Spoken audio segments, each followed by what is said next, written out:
অন্য কোনো নফল নামাজ, অন্য কোনো সুন্নাহ এইভাবে পরিত্যক্ত হয় নাই আমাদের সমাজে। নামাজের মধ্যে যত সুন্নাত নামাজ আছে, যে নামাজগুলো নবী সাল্লাল্লাহু আলাইহি ওয়াসাল্লাম পড়তেন সেগুলোই সুন্নাত। এই নামাজকে আপনি নফল নিয়ত করলে পড়লেও হয়ে যাবে। আর এটা নবী সাল্লাল্লাহু আলাইহি ওয়াসাল্লাম পড়েছেন, সেই হিসাবে সুন্নত বলা যায় এটাকে। নফল মানে অতিরিক্ত ফরজ ওয়াজিবের বাইরে, সেই হিসাবে। তো অন্য কোনো সুন্নাহ নামাজের মধ্যে এত বেশি পরিত্যক্ত হয়নি আমাদের সমাজ থেকে, এই আমলটা যত বেশি পরিত্যক্ত, যে এই নামাজ সম্পর্কে আমাদের সমাজে তেমন কোনো ধারণা। নবী করিম সাল্লাল্লাহু আলাইহি ওয়াসাল্লাম নিয়মিত রোজাগুলো রাখতেন। এই রোজাগুলো সেহের এবং ব্ল্যাক ম্যাজিক থেকে মানুষকে রক্ষা করার জন্য পরীক্ষিত এবং অনেক বড় উপকারী। আমাদের সমাজে ঘরে ঘরে আজকাল ব্ল্যাক ম্যাজিক এবং জাদুগ্রস্ত রোগী পাওয়া যায়। রোগী নিজেও জানে না, রোগীর আত্মীয় স্বজন যারা আছেন তারাও অনেক সময় জানেন না যে এখানে ব্ল্যাক ম্যাজিক করা হয়েছে। সাধারণ রোগ মনে করে তার জন্য দৌড়ঝাঁপ করেন।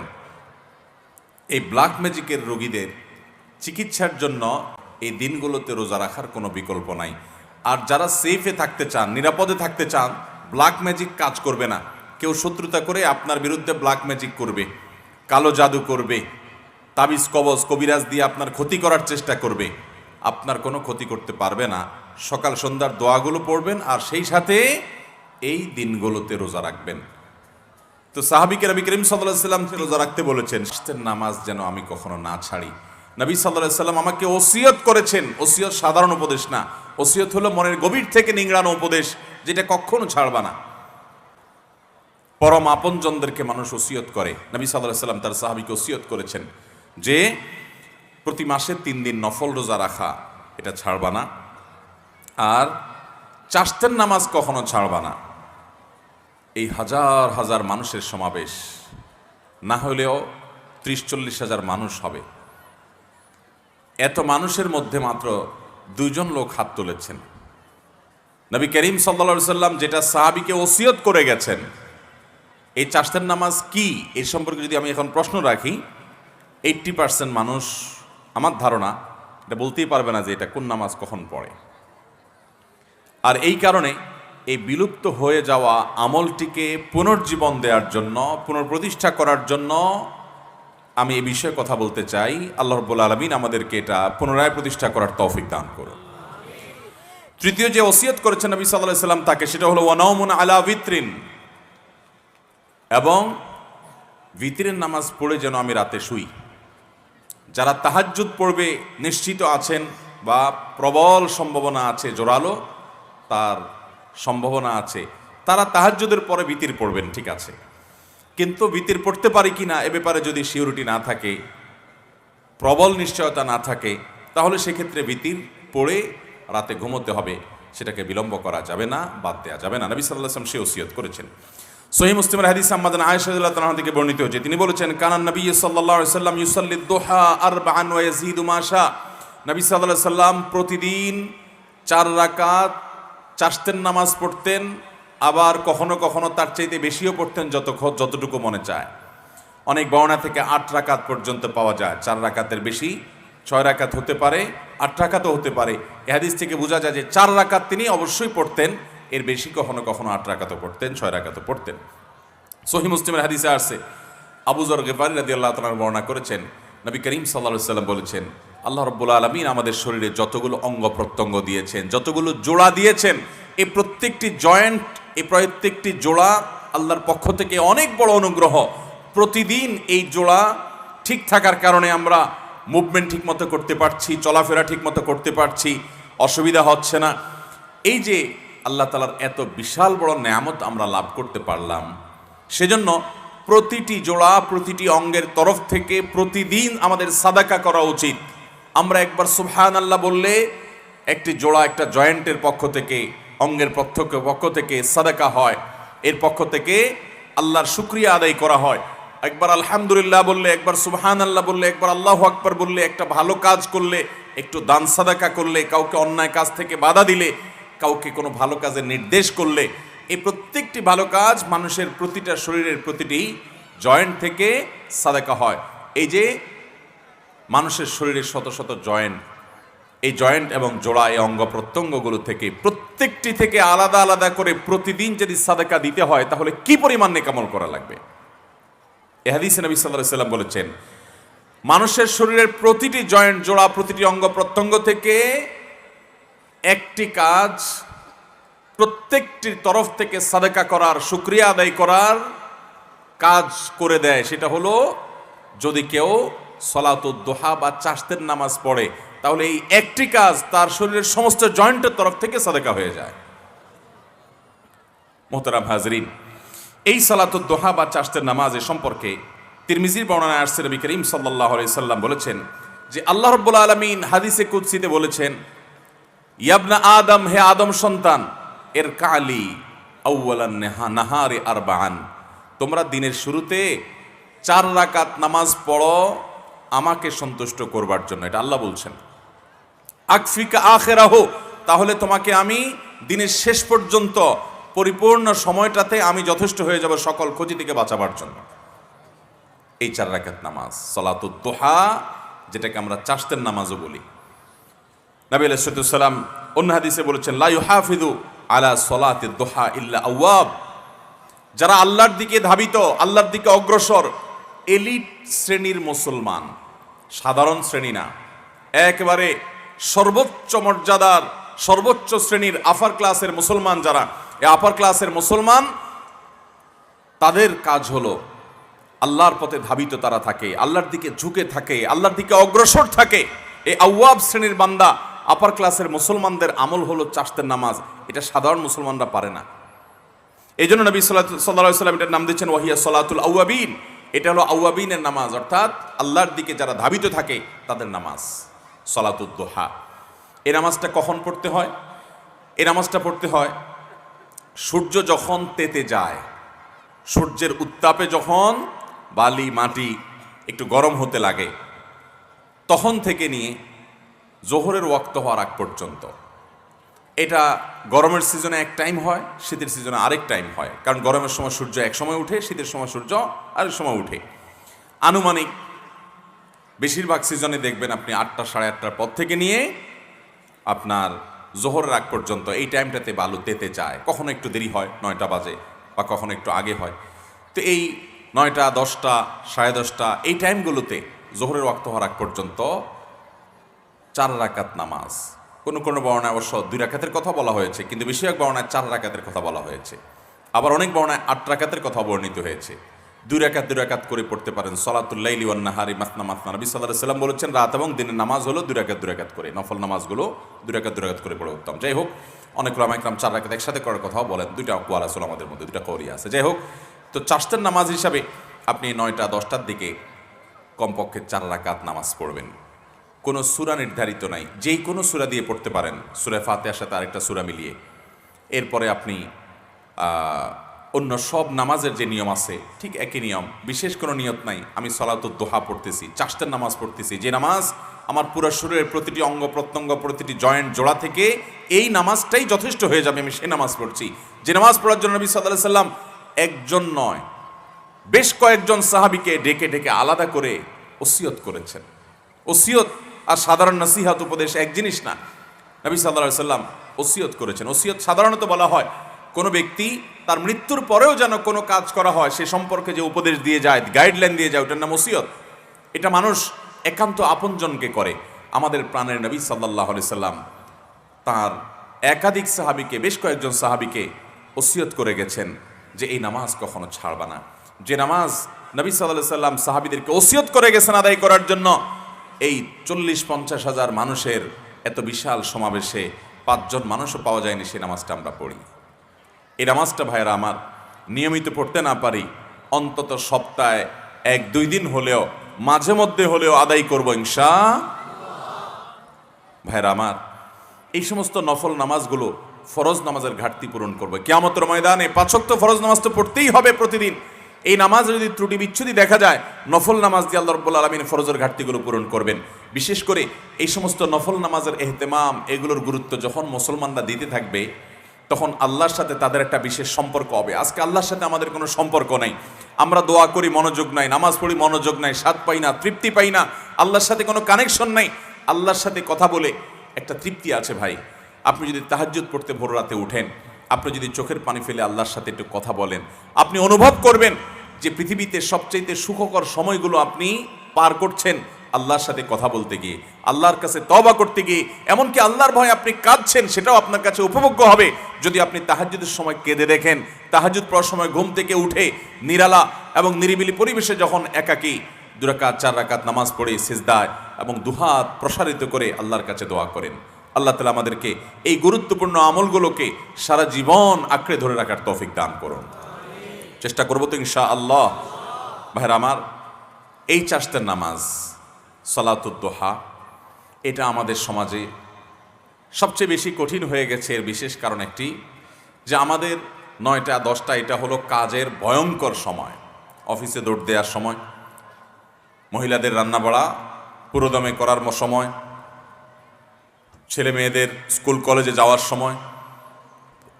এই জন্য আমরা অনেকে এটা পড়তে পারি না, অথচ আমরা এই টাইমে অন্যান্য অনেক কাজ করি। এই কাজের ফাঁকে 4-5 মিনিট সময় বের করা, 5-10 মিনিট সময় বের করা কঠিন কিছুই না। এর জন্য দরকার হলো প্রতিজ্ঞা, এর জন্য দরকার হলো দৃঢ় প্রত্যয়। নবী আলাইহিস সালাম সাধারণত এই নামাজ কখনো ছাড়তেন না, সবসময় এই সালাতুদ দুহা পড়ার চেষ্টা করবো তো ইনশাআল্লাহ। অন্য কোনো নফল নামাজ, অন্য কোনো সুন্নাহ এইভাবে পরিত্যক্ত হয় নাই আমাদের সমাজে। নামাজের মধ্যে যত সুন্নাত নামাজ আছে, যে নামাজগুলো নবী সাল্লাল্লাহু আলাইহি ওয়াসাল্লাম পড়তেন, সেগুলোই সুন্নাত। এই নামাজকে আপনি নফল নিয়ত করলে পড়লেও হয়ে যাবে। আর এটা নবী সাল্লাল্লাহু আলাইহি ওয়াসাল্লাম পড়েছেন, সেই হিসাবে সুন্নত বলা যায় এটাকে। নফল মানে অতিরিক্ত ফরজ ওয়াজিবের বাইরে, সেই হিসাবে। তো অন্য কোনো সুন্নাহ নামাজের মধ্যে এত বেশি পরিত্যক্ত হয়নি আমাদের সমাজ থেকে, এই আমলটা যত বেশি পরিত্যক্ত। সলাতুদ দুহা আর সলাতুল ইশরাক, একটা হলো সলাতুল ইশরাক। আলহামদুলিল্লাহ এই নামাজটা অনেকেই পড়েন এবং এই নামাজটা পড়ার তুলনামূলক সহজ, কারণ ফজর নামাজের পরে সূর্য ওঠার 15-20 মিনিট পর থেকে এই নামাজ পড়া যায়, চাইলেই পড়া যায়।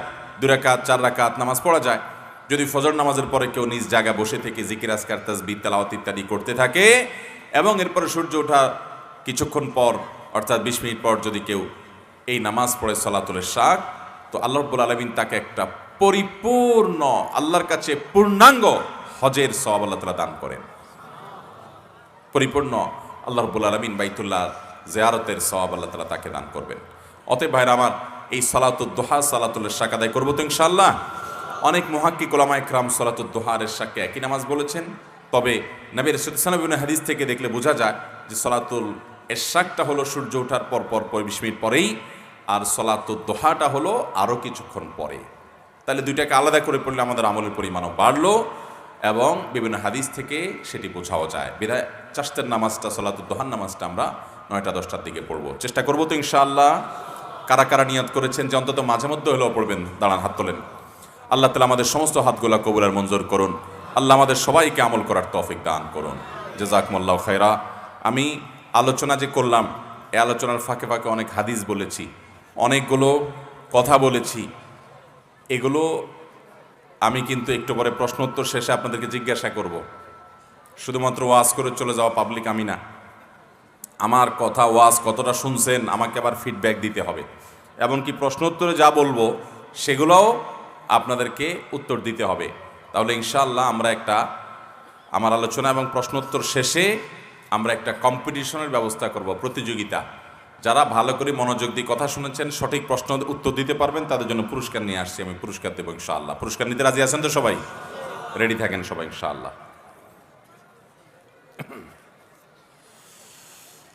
আল্লাহুম্মা সাল্লি আলা মুহাম্মাদ ওয়া আলা আলি মুহাম্মাদ কামা সাল্লাইতা আলা ইব্রাহিম।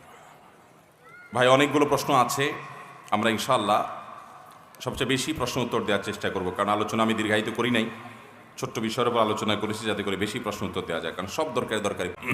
ক্যামেরাম্যান ভাইরা জলদি বসে যাও।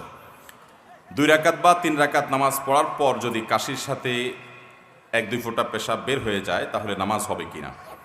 কোনো ব্যক্তি অসুস্থতার কারণে, রোগের কারণে এরকম হতে পারে যে অতিরিক্ত জোরে কাশি এসেছে, উনি কাশি দিয়েছেন, এদিকে 1 ফোঁটা 2 ফোঁটা পেশাব বের হয়ে গেছে, বা যতটুকুই হোক পেশাব বের হয়ে গেছে, এরকম যদি হয় তাহলে তিনি নামাজটা ছেড়ে দিতে হবে, কারণ তিনি অপবিত্র হয়ে গেছেন। আর নামাজের জন্য একটা পূর্ব শর্ত হলো পবিত্র হতে হবে। অপবিত্র ব্যক্তির সালাত কবুল হবে না। লা তুকবালু সালাতুন মিন গায়রি তুহুরিন, অপবিত্র অবস্থায় নামাজ কবুল হয় না। বিধায় যদি কাশির চোটে কারোর পেশাব বের হয়ে যায়, এ আল্লাহর বান্দা নামাজ ছেড়ে দিবেন। যে পবিত্র হয়ে আসবেন, পরিচ্ছন্ন হয়ে অজু এসে অজু করে তারপরে তিনি নামাজ পড়বেন, কারণ একসঙ্গে তার অজুও ভাঙছে, আবার এই পেশাবের ফোঁটা যদি কাপড়ে লাগে, শরীরে লাগে, ওই জায়গাও নাপাক হয়েছে, বিধায় ওই জায়গাগুলোকে আলাদা করে, পুরো কাপড় চেঞ্জ করা লাগবে না, কাপড়ে যে জায়গা লাগছে ওখানে ধুয়ে ফেললে নামাজ হবে। আর যদি কাপড়ে না লাগে তাহলে তো আর ধোয়ার প্রশ্ন নাই, কিন্তু অজু করে তাকে এসে নামাজ পড়তে হবে। এরপরে প্রশ্ন হলো, মহান আল্লাহর দুটি গুণ সম্পর্কে জানতে চাই, রহমান এবং রহিম। আর কোথায় তিনি রহমান, কোথায় তিনি রহিম, কাদের জন্য তিনি রহমান ও রহিম? রহমান এবং রহিম এই দুইটার অর্থ, মূল অর্থ একই। রহমত মূলধাতু থেকে উৎকলিত, উৎপন্ন, অর্থাৎ তিনি পরম করুণাময়, পরম করুণাময়। দুইটার মধ্যে কিছুটা পার্থক্য আছে। রহমান মানেও পরম করুণাময়, রহিম মানেও মূলত পরম করুণাময়। শুধুমাত্র পার্থক্য বোঝাবার জন্য ওলামায়ে কেরাম তর্জমা করার সময় পরম করুণাময়, অতিশয় দয়ালু এরকম পার্থক্য করেন, বাকি মূল জিনিস একই। অতিশয় দয়ালু যিনি, পরম করুণাময়ও তিনি, একই কথা প্রায়। তারপরও পার্থক্য আছে। পার্থক্য হলো, রহমান আদ-দুনিয়া ওয়াল আখিরাহ, আল্লাহ রাব্বুল আলামিন দুনিয়াতে যে অনুগ্রহ করেন, মুসলমানের প্রতি অনুগ্রহ করেন, অমুসলমানের প্রতিও অনুগ্রহ করেন। এই উভয় জগতের অনুগ্রহটাকে রহমান বলা হয়। রহমানের রহমতটা মুসলমান, অমুসলমান, দুনিয়া, আখেরাত সব জগতের রহমতকে বুঝায়। আর রহিমের রহমতটা শুধু আখেরাতের রহমতকে বুঝায়, যেটা শুধু মুসলমানদের জন্য, ইমানদারদের জন্য রিজার্ভ, জান্নাতের জন্য রিজার্ভ। সেদিন কোনো বেঈমানের প্রতি রহম করা হবে না। তো আল্লাহ রাব্বুল আলামিনের রহিমের এই সিফতটা, এটা প্রকাশিত হবে আখেরাতে, আর রহমানের সিফতটা দুনিয়াতেও প্রকাশিত হয়, আখেরাতেও প্রকাশিত হবে। আল্লাহু আ'লাম বিসওয়াব। এরপরে প্রশ্ন হলো, মুক্তিপ্রাপ্ত দলের আলামত কি হতে পারে? কোরআন ও হাদিসের আলোকে জানালে উপকৃত হব ইনশাআল্লাহ। ভাইরা আমার, দুনিয়াতে অনেক মুসলমান আছেন, অনেক গ্রুপ, অনেক মত, অনেক মুখরোচক স্লোগানধারী মুসলমান আছে। এর মধ্যে আল্লাহর কাছে নাজাত প্রাপ্ত মুসলমান হবেন এক শ্রেণীর মানুষ। তারা কারা? তাদের মার্কা কি? তাদের আলামত কি? তাদের চিহ্নগুলো কি? এ সম্পর্কে নবী সাল্লাল্লাহু আলাইহি ওয়াসাল্লামের ঐতিহাসিক সেই হাদিস আমাদের প্রত্যেক মুসলমানের মুখস্থ থাকা দরকার। তিনি বলেছেন, ইহুদিরা ৭৩ দলে বিভক্ত হয়েছে, আর আমার উম্মত তারা ৭২ দলে বিভক্ত হবে। এই ৭২টি গ্রুপ, ৭২টি দলের মধ্যে একটি দল বা একটি গ্রুপ থাকবে, একটি বিশেষ শ্রেণী থাকবে। দল না বলে শ্রেণী বললে ভালো। ৭২টা শ্রেণীতে বিভক্ত হবে, এর ভিতরে একটা শ্রেণী নাজাত প্রাপ্ত হবে। তারা কারা? নবী সাল্লাল্লাহু আলাইহি ওয়াসাল্লাম বলেছেন, মা আনা আলাইহি ওয়া আসহাবি। যেই শ্রেণীটি আমি যা রেখে গেলাম, যা বলে গেলাম, যা করে গেলাম, অর্থাৎ নবী আলাইহিস সালামের সুন্নাহ, এটাকে যারা আঁকড়ে ধরে, মেনে চলে, ও আসহাবি, এবং আমার সাহাবিরা, সাহাবিরা বলতে সাহাবিদের টোটাল জামাত, জামাতে সাহাবা, সমগ্র সাহাবিদের যে সিদ্ধান্ত, তাদের যে আমল, তাদের যে ব্যাখ্যা বিশ্লেষণ করা এবং সুন্নাহর ব্যাপারে, সেগুলোকে যারা আঁকড়ে ধরে, নবী সাল্লাল্লাহু আলাইহি সাল্লামের যারা অনুসরণ করে, এবং সাহাবিদের সামগ্রিকভাবে পুরো জামাতের বিষয়গুলোকে, আমলগুলোকে, তাদের নির্দেশনাগুলোকে যারা আমলে নিয়ে চলে, তাদেরকে নবী সাল্লাল্লাহু আলাইহি সাল্লাম বলেছেন, এই মার্কা যাদের মধ্যে আছে এরা নাজাত প্রাপ্ত হবে। এই মার্কা যাদের মধ্যে আছে তাদেরকে সেজন্য সংক্ষেপে বলা হয় আহলুস সুন্নাতি ওয়াল জামাআহ, সুন্নাহর অনুসারী এবং জামাতে সাহাবার অনুসারী। আল্লাহ রাব্বুল আলামিন আমাদেরকে সারা জীবন সুন্নাতে রাসূলকে আঁকড়ে ধরার তৌফিক দান করুন। সাহাবায়ে কেরামের জামাতকে ভালোবাসা এবং তাদের অনুসরণ অনুকরণ করার তৌফিক দান করুন। মোহতারাম হাজরিন, আজ অনেক গ্রুপ বাইর হয়েছে, দেখবেন অনেক চটকদার নাম, হেজবুত তাওহীদ, হেজবুল অমুক, এরকম বিভিন্ন চমৎকার নাম, তাওহীদের দল। কিন্তু না হাদিসের অনুসরণ আছে, না সুন্নাহর অনুসরণ আছে, না সাহাবীদের কোনো অনুসরণ অনুকরণ নাম গন্ধ বালাই আছে। নবী আলাইহিস সালাম মার্কা বলে দিয়ে গেছেন, তিনি কোনো দলের নাম বলে দিয়ে যান না যে কোন দল হকের উপরে। আপনি প্রচলিত দল বলতে যা বুঝেন, আমরা প্রচলিত দল, মার্কা, ব্যানার এবং আমরা যে গন্ডিবা দল বুঝি, নবী আলাইহিস সালাম সেটা বুঝান নাই। তিনি শ্রেণীর কথা বুঝিয়েছেন। এই শ্রেণীর মানুষ বিভিন্ন দেশে হতে পারে, বিভিন্ন নামে হতে পারে, বেনামে হতে পারে, বিভিন্ন জায়গায় হতে পারে। আমরা দেখব তার ভিতরে সুন্নাতে রাসূলের অনুসরণের মানসিকতা আছে কিনা, এবং সাহাবায়ে কিরামদের ভালোবাসা, সাহাবায়ে কিরামদের অনুকরণ অনুসরণ করা, তাদের ব্যাখ্যা বিশ্লেষণকে মূল্যায়ন করে সেটার উপর আমল করা, সেটাকে গ্রহণ করার মানসিকতা আছে কিনা। যদি থাকে তাহলে এই ব্যক্তি নাজাত প্রাপ্ত। আল্লাহ তাআলা আমাদেরকে এই সুন্নাতে রাসূলকে আঁকড়ে ধরা, জামায়াতে সাহাবাকে ভালোবাসা এবং অনুসরণ করার তৌফিক দান করুন। এরপরে প্রশ্ন হলো, মেহরাবের উপরে এক পাশে আল্লাহ অপর পাশে মুহাম্মদ লেখা টাইলস বসানো হয় অনেক মসজিদে, এর বৈধতা কতটুকু ইসলামের দৃষ্টিতে? অনেক মসজিদেই থাকে, এক পাশে আল্লাহ আর এক পাশে মুহাম্মদ। এটার উদ্দেশ্য যদি হয় এরকম যে কালিমাতুশ শাহাদার মূলত দুটি পার্ট, একটা হলো তাওহীদের আর একটা হলো রিসালাতের। একটা হলো আল্লাহর একত্ববাদের সাক্ষ্য দেওয়ার কথা, আরেকটা হলো আমাদের প্রিয় নবী সাল্লাল্লাহু আলাইহি সাল্লাম যে আল্লাহর পাঠানো দূত, তিনি যে আল্লাহর রাসূল হয়ে আমাদের কাছে এসেছেন, আমরা সেই সাক্ষ্য দিচ্ছি। আশহাদু আল্লা ইলাহা ইল্লাল্লাহ, আমি সাক্ষ্য দিচ্ছি যে আল্লাহ ছাড়া আমার ইবাদত, গোলামি, দাসত্ব, আনুগত্যের উপযুক্ত আর কেউ। ওয়া আশহাদু আন্না মুহাম্মাদান আবদুহু ওয়া রাসূলুহু, এই পাঠের অর্থ হলো আমি আরো সাক্ষ্য দিচ্ছি যে মুহাম্মদ তিনি আল্লাহর পাঠানো দূত আমাদের কাছে এবং আল্লাহর গোলাম। তাহলে মুহাম্মদ সাল্লাল্লাহু আলাইহি সাল্লামের প্রতি ঈমান আনতে হবে, আবার আল্লাহর প্রতি ঈমান আনতে হবে। এই ঈমানের দুটি পার্ট একসাথে যখন আমরা আনবো, তখন সেটা আল্লাহর কাছে গ্রহণযোগ্য হবে, সেটার কারণে আমরা মুসলমান হতে পারবো। ওই কথা বোঝাবার জন্য যদি এক পাশে আল্লাহ আর এক পাশে মুহাম্মদ লেখানো হয়, যে আল্লাহ বলতে তাওহীদের প্রতি ঈমান আর মুহাম্মদ বলতে রিসালাতের প্রতি ঈমানকে বোঝানো হয়েছে, এই রকম অর্থে, এরকম উদ্দেশ্যে যদি এরকম রাখানো হয়, লেখা হয়, তাহলে সেটাকে নাজায়েজ, গুনাহ বা শিরক, বিশেষ করে শিরক বলার কোনো কারণ থাকতে পারে না। কিন্তু এক ব্যক্তি নবী সাল্লাল্লাহু আলাইহি সাল্লামের সময় বক্তৃতা দিচ্ছিলেন, বক্তৃতা, ওয়াজ। এই বক্তৃতা দিতে গিয়ে তিনি হঠাৎ করে আল্লাহর কথা বলে সাথে সাথে রাসূল আকরাম সাল্লাল্লাহু আলাইহি সাল্লামের কথাকে এমনভাবে বলেছেন যে আল্লাহ এবং রাসূলকে মনে হচ্ছে এক করে ফেলেছেন, মর্যাদার দিক থেকে এরকম গুলিয়ে ফেলেছেন। অথচ আল্লাহ তিনি হলেন স্রষ্টা আর রাসূল হলেন সৃষ্টি, রাসূল হলেন আল্লাহর গোলাম। আমাদের সমাজে বহু মুসলমান নামধারী মানুষ আছেন যারা বিশেষ করে ওই মারেফতি তরিকা বিশ্বাস করার দাবিদার। এরকম অনেক মানুষ আছে যারা মনে করে যিনি আল্লাহ তিনি মুহাম্মদ। নাউজুবিল্লাহ, এই কথা বললে ঈমান থাকবে? এবং অনেক বাংলা মুখরোচক গান আছে, এই সমস্ত গান তারা গায়, সে গানগুলোর কথামালাও এই টাইপের যে যিনি আরশে আল্লাহ তিনি জমিনে মুহাম্মদ হয়ে এসেছেন। এইরকম বিভ্রান্ত, এরকম ভয়ঙ্কর শিরকপূর্ণ আকীদা অনেক মানুষ আমাদের সমাজে লালন। তো এই জায়গাতে এক পাশে আল্লাহ এক পাশে মুহাম্মদ পাশাপাশি রাখলে এই ধরনের বিভ্রান্তি মানুষের মধ্যে আরো তৈরি হতে পারে। সেই জন্য আমি ব্যক্তিগতভাবে এটাকে, আমার ক্ষুদ্র জ্ঞান অনুসারে এটাকে খুব বেশি ভালো মনে করি না। যেহেতু নবী সাল্লাল্লাহু আলাইহি সাল্লামের কাছে এক ব্যক্তি ওইরকম আল্লাহ এবং মুহাম্মদকে এমনভাবে উল্লেখ করেছে, পাশাপাশি মনে হচ্ছে যে দুই সত্তাই একই বা সমান মর্যাদার, নাউজুবিল্লাহ। তখন নবী সাল্লাল্লাহু আলাইহি সাল্লাম সাথে সাথে ওনাকে বললেন, বিইসাল খতীব আনতা, তুমি খুব নিকৃষ্ট বক্তা, আলোচক, তুমি কোনো ভালো আলোচক নয়, তুমি কোনো ভালো বক্তা নয়। কারণ নবী সাল্লাল্লাহু আলাইহি সাল্লামকে আল্লাহর সমপর্যায়ে নিয়ে গেছে।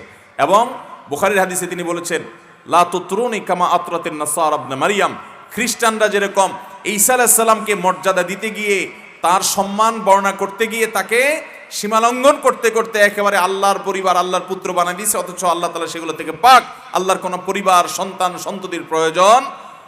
ওয়ালাম ইয়াকুল্লাহু কুফুয়ান আহাদ, লাম ইয়ালিদ ওয়ালাম ইউলাদ, তিনি কাউকে জন্ম দেন নাই, অথচ ঈসা আলাইহিস সালামকে আল্লাহর পুত্র বলে, নাউজুবিল্লাহ, আল্লাহর শানে বেয়াদবি করেছে। এটা হলো ঈসা আলাইহিস সালামের মর্যাদা বেশি দিতে গিয়া।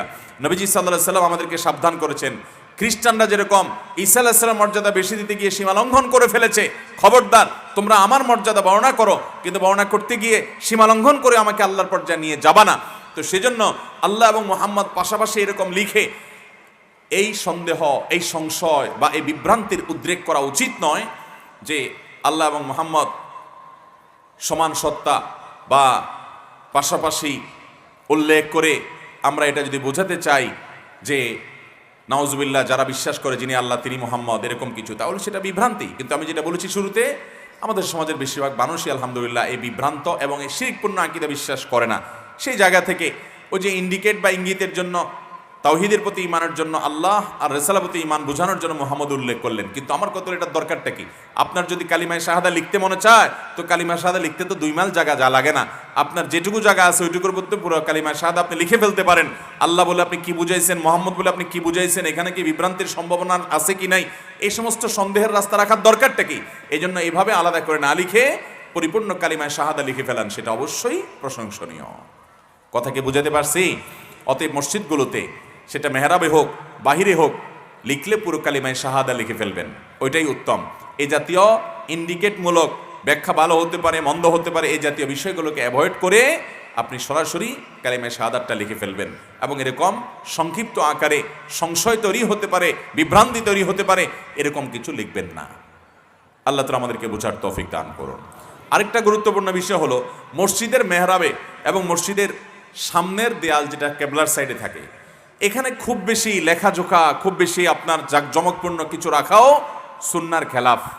কারণ এখানে যত বেশি লেখাজোখা করবেন তত বেশি মানুষের মনোযোগ সেটার দিকে যাবে কি যাবে না। অতএব এটাকে যত সাদা মাঠা রাখা যায় তত ভালো।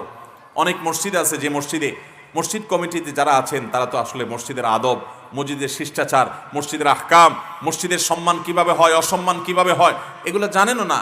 ভক্তি করে মহব্বত করে ভালো উদ্দেশ্যেই মসজিদের সামনে এত কারুকার্য করেন, এত সাজসজ্জা করেন যে অতিরিক্ত সাজসজ্জার কারণে মুসল্লিদের নামাজের মধ্যে ওই শুধুমাত্র সাজসজ্জার দিকেই মনোযোগ চলে যায়। নবী করিম সাল্লাল্লাহু আলাইহি সাল্লাম একবার একটা কাপড় তাকে দেয়া হলো নামাজ পড়ার জন্য। তিনি নামাজ পড়ার জন্য দাঁড়ালেন, সালাত আদায় করলেন। সালাত আদায় করার পর সালাম ফেরানোর পর বললেন, কে আমাকে এই কাপড় দিলা? এই কাপড়ে এত এত চাকচিক্য, এটার ভিতরে এত কারুকার্য যে আমার সালাতের মনোযোগ নষ্ট হয়ে কারুকার্যের দিকে মনোযোগ যাচ্ছিল। তখন ওই কাপড়টা সরিয়ে তাকে একটা সাদামাটা প্লেন কাপড় দেওয়া হলো। নবী রাসূলুল্লাহ সাল্লাল্লাহু আলাইহি ওয়াসাল্লাম সেই কাপড় পরলেন। আমরা তো এখন মক্কা যাই আর মদিনা যাই, যায় নামাজের মধ্যে কাবার ছবি, মসজিদে নববীর ছবি, আরও দুনিয়ার এটা সেটা এত কিছু থাকে যে নামাজের মধ্যে আমরা শুধুমাত্র ওইগুলোর দিকে মনোযোগ দেই।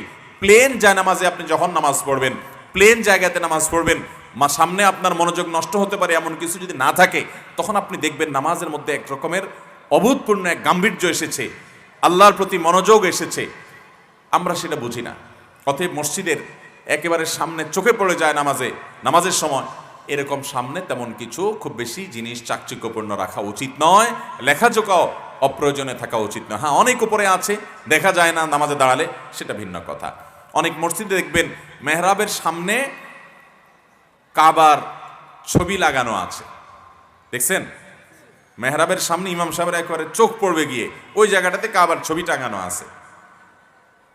তো এই ধরনের ছবি যদি আপনি টাঙান, মনোযোগ তো সেদিকে যাবে। নামাজের মধ্যে আপনি যদি বাইতুল্লাহ নামাজ পড়েন, মক্কা শরীফে গিয়া মসজিদে হারামে গিয়ে যদি আপনি নামাজ পড়েন, তারপরও বাইতুল্লাহর দিকে তাকায় নামাজ পড়া নিষেধ, জায়েজ নাই। আপনি নামাজের মধ্যে সেজদার এরিয়াতে তাকাবেন, আপনি বাইতুল্লাহর দিকে সামনে তাকাবেন না, উপরের দিকে তাকিয়ে নামাজ পড়াও নিষেধ হাদিসে। সেখানে আপনার মসজিদের মেহরাবের সামনে একেবারে চোখ সামনে লাগে, সেখানে আপনি বড় করে বাইতুল্লাহর ছবি টাঙালেন আর জায়নামাজ নিয়ে আসলেন সেরকম ছবি আলা। এগুলা নামাজকে নষ্ট করে দিবে না, কিন্তু অনুত্তম কাজ। যত প্লেন জায়গাতে নামাজ পড়বেন দেখবেন যে আপনার নামাজের ভিতরে গাম্ভীর্য এসেছে। এমনি মনোযোগ ধরে রাখতে পারি না আমরা, এর মধ্যে যদি আবার নানা চাকচিক্য থাকে, নামাজে মনোযোগ থাকবে? আল্লাহ তাআলা আমাদেরকে বোঝার তৌফিক দান করুন।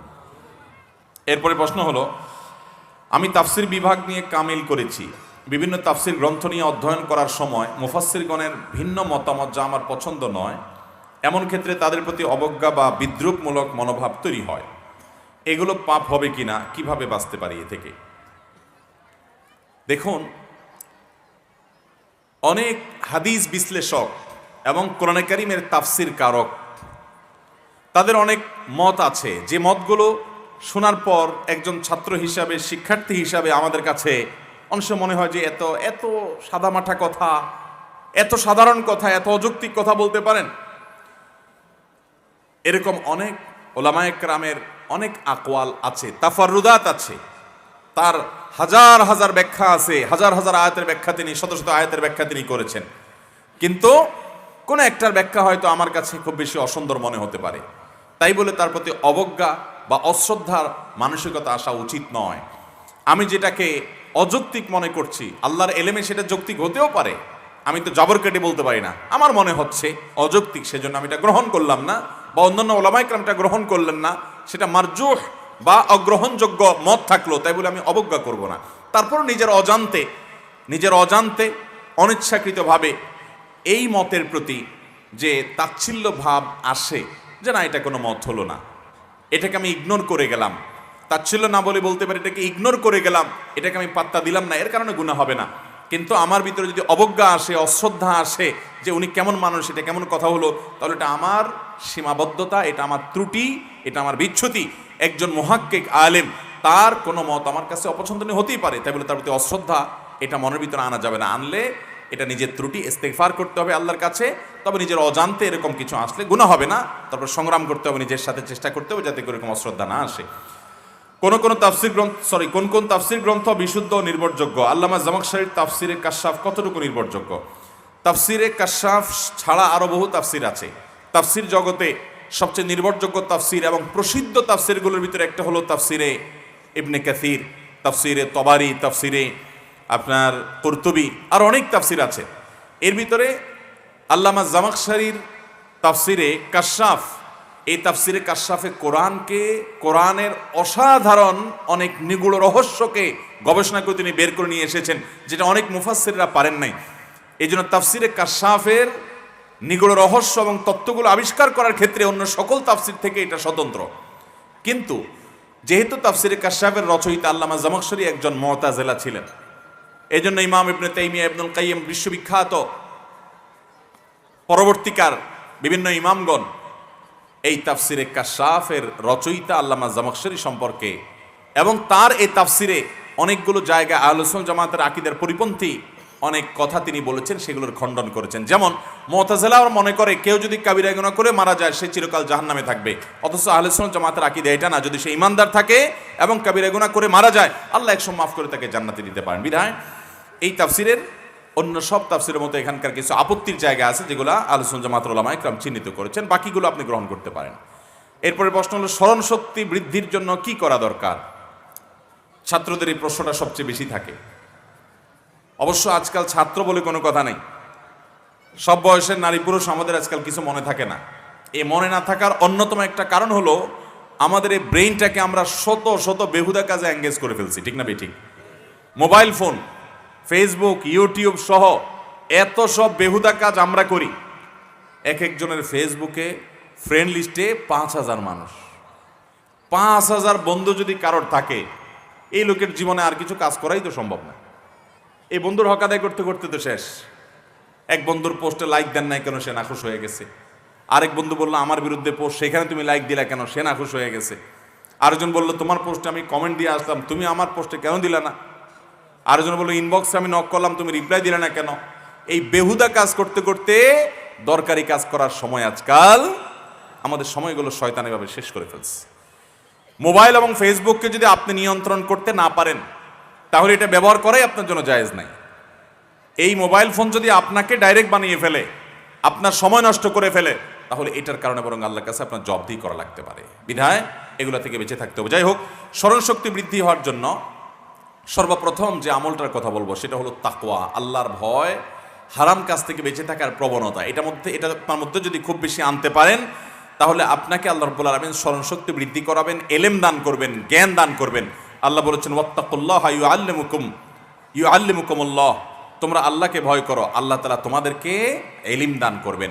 সাহাবায়ে কেরাম নবী করিম সাল্লাল্লাহু আলাইহি সাল্লাম থেকে হাদিস শুনতেন, তারা যেভাবে মনোযোগ দিয়ে হাদিস শুনতেন, মনে হতো কোনো মরা কাঠ বসে আছে, পাখি এসে তাদের মাথার উপরে বসতে পারবে, এইভাবে মনোযোগ দিয়ে হাদিস শুনতেন। এবং তাদের দীর্ঘ হাদিস নবী সাল্লাল্লাহু আলাইহি সাল্লাম থেকে একবার শুনতেন, পুরোটা মুখস্থ হয়ে যেত। তাকওয়া ছিল তাদের মধ্যে। মুসলমান আল্লাহ রাব্বুল আলামিনের পক্ষ থেকে সাহায্য পাওয়ার জন্য হারাম থেকে বাঁচার মানসিকতা থাকতে হবে, তাকওয়া থাকতে হবে। দ্বিতীয়ত, কিছু খাবার আছে যে খাবারগুলো স্মরণ শক্তি বৃদ্ধি করার জন্য মুহাক্কিক ওলামায়ে কেরাম, ইসলামের সোনার যুগের অনেক মনীষীগণের অনেক বক্তব্য উক্তি পাওয়া যায়। যেমন কিশমিশের কথা অনেক ওলামায়ে কেরাম বলেন যে এটা যত বেশি খাওয়া হয়, বেশি পরিমাণে কিশমিশ খেলে স্মরণ শক্তি বৃদ্ধি হয়। আদার কথা অনেকে বলেছেন। আধুনিক যুগে অনেক গবেষকরা গবেষণা করে অনেক খাবার বের করেছেন যে এই সমস্ত খাবারগুলো, এগুলোতে স্মরণ শক্তি বৃদ্ধি পায়। স্মরণ শক্তি বৃদ্ধির জন্য তৃতীয় আরেকটা গুরুত্বপূর্ণ বিষয় হলো সময় মতো ঘুমানো।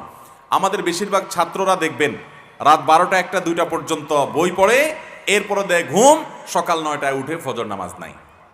ঠিক না ভাই? ঠিক। এই যদি অবস্থা হয় তো আপনার স্মরণশক্তি কোত্থেকে বাড়বে? স্মরণশক্তি বৃদ্ধি হওয়ার জন্য অনেক গুরুত্বপূর্ণ একটা আমল হলো টাইমলি ঘুমানো, সুন্নাহ লাইফস্টাইলকে ফলো করা। আপনি খাবারের ক্ষেত্রে সুন্নাহ লাইফস্টাইল ফলো করেন, পেটে 3 ভাগের 1 ভাগ খাবার, 1 ভাগ পানীয়, আর 1 ভাগ খালি রাখেন। সালাদ টালাদ জাতীয় খাবার বেশি করে খান, তাহলে পানীয়র কাজ হয়ে যাবে। সামান্য খাবার খান, বেশি পরিমাণে সালাদ খান, তাহলে পানীয় হয়ে গেল, খাবার হয়ে গেল, আর একটু খালি রাখেন। এই সুন্নাহটার উপর আমল করা যে কত কঠিন। খালি রেখে আবার উঠবো কেমনে? এত আইটেম আবার খালি রাখি উঠি কেমনে? ভাইরা আমার, এখন অবশ্য ডাক্তাররা যখন আমাদেরকে ফজিলত বলা শুরু করে দিছে, হুজুরদের ফজিলতে কাজ হয় নাই, ডাক্তাররা যখন বলা শুরু করে দিছে যে বেশি খাইলে খবর আছে, শরীরে তেল চর্বি থাকলে খবর আছে, এই জন্য খানা কন্ট্রোল করেন। এখন মাশাআল্লাহ অনেকে খানা কন্ট্রোল করতেছে। নবী করিম সাল্লাল্লাহু আলাইহি সাল্লাম সপ্তাহে 3 দিন, মাসে 3 দিন রোজা রাখার জন্য নির্দেশ করেছেন, ওসিয়ত করেছেন। সপ্তাহে 2 দিন সোমবার বৃহস্পতিবার রোজা রাখতে বলেছেন। তখন আমরা মানি নাই। এখন ডাক্তাররা বলছে মাঝে মধ্যে ফাস্টিং করতে হয়, না হলে স্বাস্থ্য ধ্বংস হয়ে যাবে। এখন দেখবেন ওয়াটার ফাস্টিং করে। ওয়াটার ফাস্টিং বুঝেন? ওই যে ভোর রাতে একটু পানি খায় আর কিচ্ছু না। কারণ তাকে কিটো ডায়েট করতে হবে, টমুক ডায়েট করতে হবে, স্বাস্থ্যের শরীরের চর্বি কমাইতে হবে, তার যৌবন আবার ফিরিয়ে আনতে হবে। এই জন্য খানা কমায় চর্বি টর্বি গলায়। ডাক্তাররা ফজিলত বলার পরে আমল শুরু করছেন। আর আমাদের নবী সাল্লাল্লাহু আলাইহি ওয়াসাল্লাম 1.5 বছর আগে বলে রেখে দিয়েছেন, সুন্নাত মানার মধ্যে কল্যাণ আছে, উপকারিতা আছে, না মানাতে ক্ষতি আছে, কোনো সন্দেহ। অতএব স্মৃতিশক্তি বৃদ্ধির জন্য সুন্নাহ লাইফস্টাইল, সেটা খাওয়ার ক্ষেত্রেও এবং আপনার ঘুমের ক্ষেত্রেও। আমরা এই যে করোনার সময় যখন ডাক্তাররা অনেকে বলতে শুরু করলেন, অনেক গবেষকরা আমাদেরকে জানালেন যে রাতের 10টা থেকে 2টা পর্যন্ত এই টাইমের ঘুমটা মানুষের শরীরে ইমিউন সিস্টেমকে স্ট্রং করে, রোগ প্রতিরোধ ক্ষমতাকে বৃদ্ধি করে।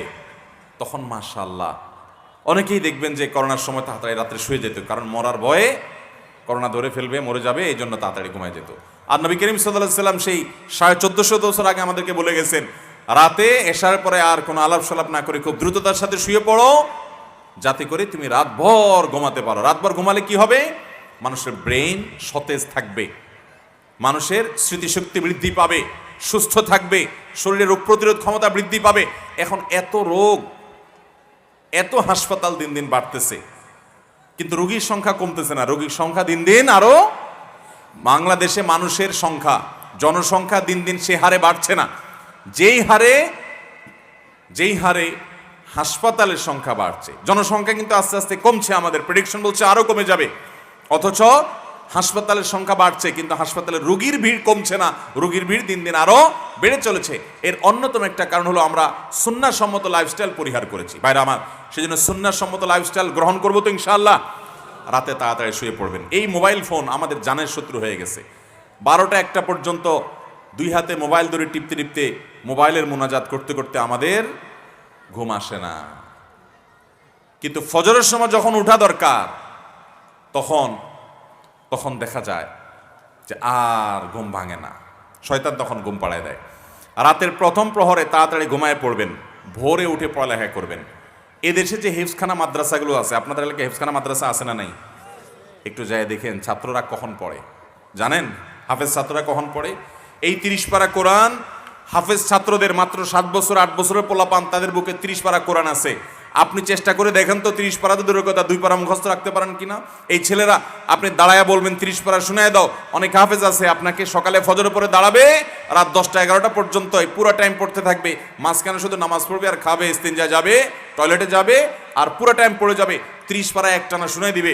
পৃথিবীতে যদি কিছু আশ্চর্যজনক বিষয় থাকে তার ভিতরে এটা একটা, যে এত বিশাল বড় গ্রন্থ, এত বিশাল বড় বই, আল্লাহর কালাম কোরআনে কারীম, এটা এই ছোট ছোট বাচ্চারা মুখস্থ করে ফেলে এবং তাদের স্মৃতিতে সারা জীবন তারা ধরে রাখে। রমজানের তারাবিতে আপনারা দেখেন দাঁড়ায় 30 পারা তারা শোনায় দেয়। এই যে মিরাকল তাদের মধ্যে, এর মূল রহস্যের বিষয়টা কি জানেন?